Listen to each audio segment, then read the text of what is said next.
Pokemon Insurgence is a fan-made game that offers a ton of new content, an engaging story, and so much more. In this first impressions video, I will cover everything until the first gym, to showcase what you can expect from the game. The links to the game as well as timestamps are in the description down below. And now I would say, let's go to it. We start the game locked in a weird facility with Mew on our side. While walking around, we can pick up a couple items and read books explaining what is going on. Here we learn that Mew can disguise us if we find DNA, for which we search the place. It turns out you don't have to search the place, you just have to open your inventory and put on the clothes, which then allows us to enter this room. In here we can find a used Darkrai cloak on the table. After you talk to Mew directly, it gives you the option to transform into a Darkrai cult member. A cutscene then follows where, in an attempt to summon Darkrai itself, some more backstory of the evil guy gets revealed. He wants Darkrai to join him and the team, but it just disappears. After that, we make our way out of the base, through the forest and enter the first town. Before we know it, Mew disappears and leaves us with a quartz flute, an item to call upon it when needed. Damien, the rival in this game, introduces himself and talks about the Augur, the greatest man in the world, that is coming to town today. After wandering around for roughly 15 minutes, I managed to find the right spot to progress in the story. In this house, you have to walk around the table for the game to continue. It must be my own stupidity, but I feel like it should have been a little bit more obvious that you have to go around and not just talk to the characters. Anyways, I digress. We now get to pick our starter. We can choose between the Delta forms of Bulbasaur, Charmander, and Squirtle, or we pick an Eevee. Those Delta form Pokemon are basically the normal Pokemon, but their type and their appearance is changed. I asked Twitch chat and they wanted to have Bulbasaur. We get our fairy type starter now. After we defeat our rival, we get sent on a mission to find a present for the Augur, and so we go north. We walk through a cave and end up eavesdropping on those two guys on the bridge. The plan of those two cultists is to get rid of the Augur while he visits town. So we hurry back and meet him in the town hall. As you just learned, there are two evil guys nearby, which expose themselves soon after. A battle follows, and after their defeat, they leave for good. Now it's time for us to make our way to Midna Town and get closer to our first gym battle. Inside the trainer school, we learn that Nora, one of the students, is missing, and now it's our mission to find her before the school tournament can start. So we enter the giant cave next to the school, move inside further and further until the end is reached. Here we catch a Phanpy and our starter evolves for the first time. Meeting Nora is an interesting moment. She is guarded by Celebi and can revive fossils by moving them through time with the Tesseract ability. It turns out that both us and her are part of a prophecy that was written about the region. A dark era will come soon, but a hero chosen by a legendary Pokemon is going to save us all. The Augur introduced earlier is one of those heroes with Hoopa on his side. All of this is quite a bit of lore, and so we pick up the fossils left by Nora and follow her back to the trainer school in Midna Town.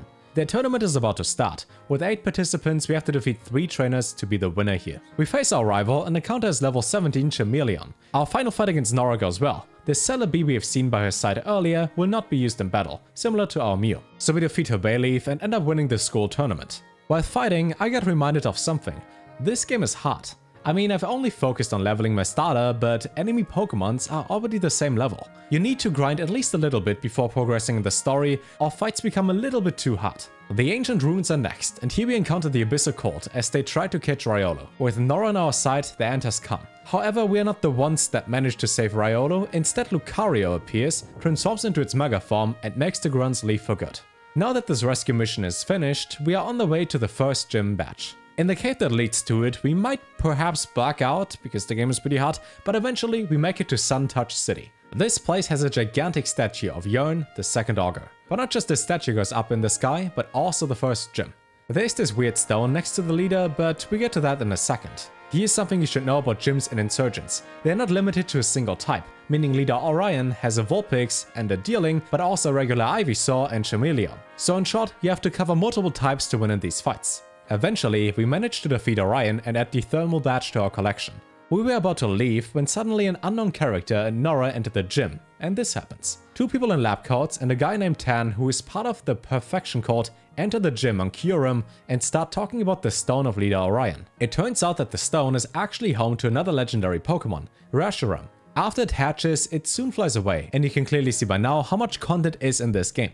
I mean, we just finished the first gym battle and we already encountered multiple legendary Pokemon, got introduced to 3 evil teams, and saw a Mega Evolution. So before I spoil any more content this game offers, let's jump over to the pros and cons for Pokemon Insurgence. On the upside, this game offers over 50 hours of content in just a regular playthrough.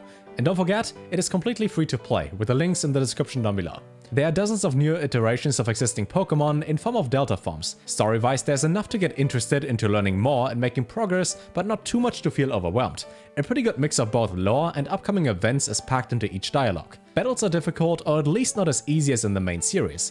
I often felt in games like Sword and Shield or Sun and Moon that I really don't have to think much about leveling or even choosing the best attack in a battle. Insurgence makes this definitely more challenging. While the Pokedex contains everything up until Gen 6, you can also catch every single Pokemon in this region. Some legendaries are part of events, but as far as I know, you are able to fill the entire Pokedex. And now to the cons. I'm personally not the biggest fan of mindless grinding, just to be on the same level as my opponents, but you might need to spend a couple minutes on every route just leveling to not fall too far behind. Then some things that can be obvious can also be quite difficult to figure out. Like in the beginning of the story, I was going around this table to activate the cutscene or opening my inventory to put on clothes. While those things are obvious after you do it for the first time, when you've never played this game, those things are pretty hard to figure out. And lastly, the game might not run as smoothly depending on your computer. In my case, despite having a pretty good PC, in-game battles do lag a little bit.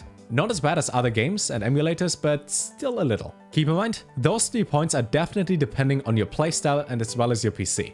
Maybe you enjoy grinding, maybe you like those riddles where you have to figure out things that can be obvious, and maybe your PC is just better than mine and the game runs better. So all in all, I would say, I definitely recommend giving this game a try. The links for everything are in the description down below. Thanks so much for watching. Let me know what other pros and cons there are if you already played through the game. And if you want to see another first impressions of a fan-made game called Pokemon Uranium, click over here. Have a good rest of your day and take care.